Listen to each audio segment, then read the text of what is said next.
blessed evening. My name is Ria V. Manalo from grade 12 Hope, ready to tackle a key concept in chemistry. Today, we're exploring how to name ionic compound. Let's jump right in. By the way, what is an ionic compound?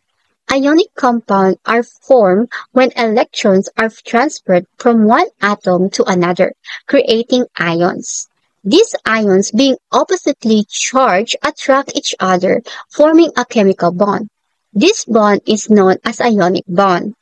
First, you need to identify the cation, which is the positive ion, and the anion, the negative ion. So what is a cation?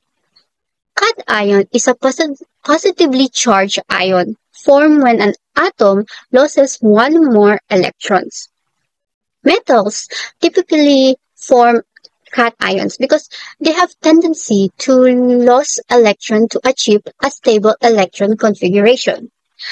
An ion, on the other hand, a negatively charged ion, formed when an atom gains one more electrons.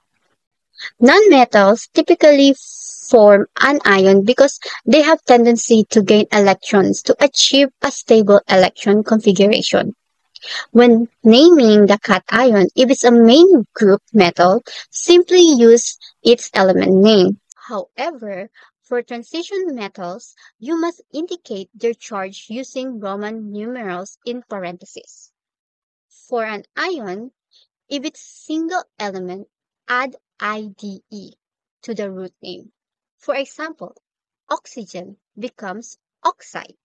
If it's a polyatomic ion, use its common name, like sulfate or nitrate. Finally, combine the cation and anion's names. For instance, FeOH3 is named iron 3 hydroxide because iron has a 3 positive charge. Similarly, Cu2O is a copper 1 oxide, where copper has a 1 positive charge.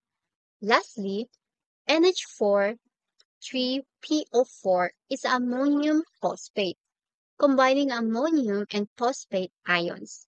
Don't forget to memorize common polyatomic ions, and practice makes perfect.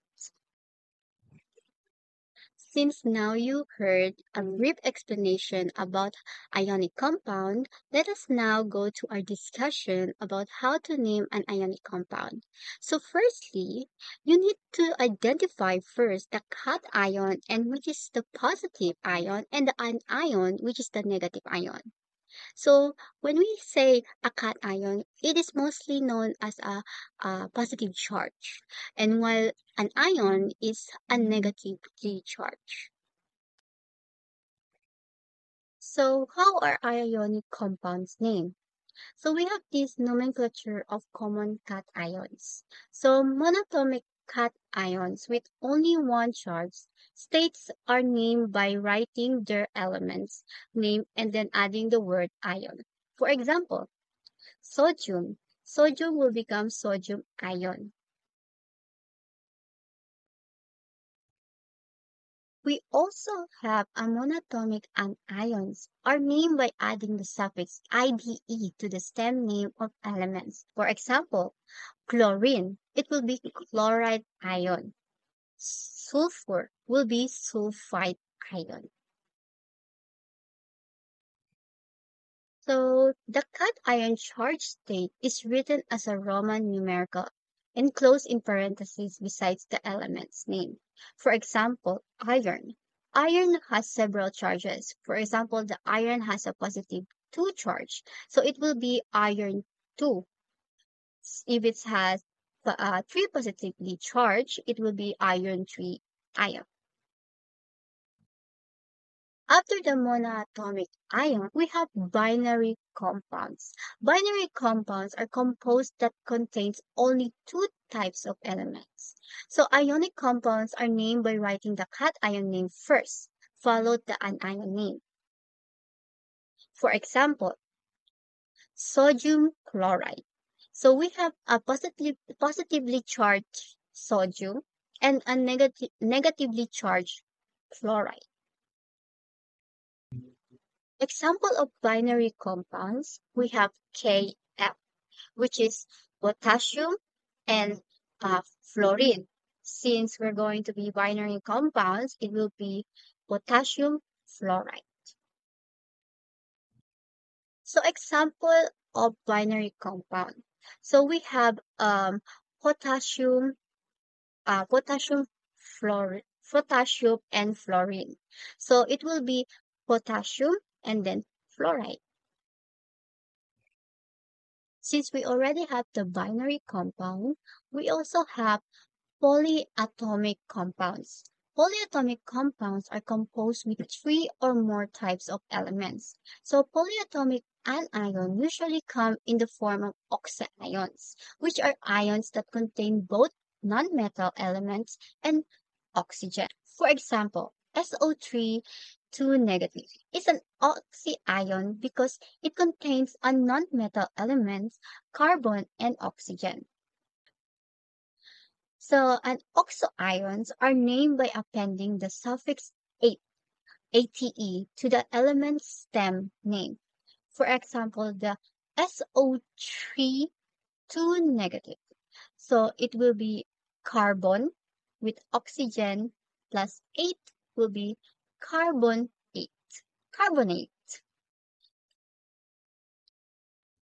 For example, Na2SO3. So Na2 is sodium, while SO3 is sulfite.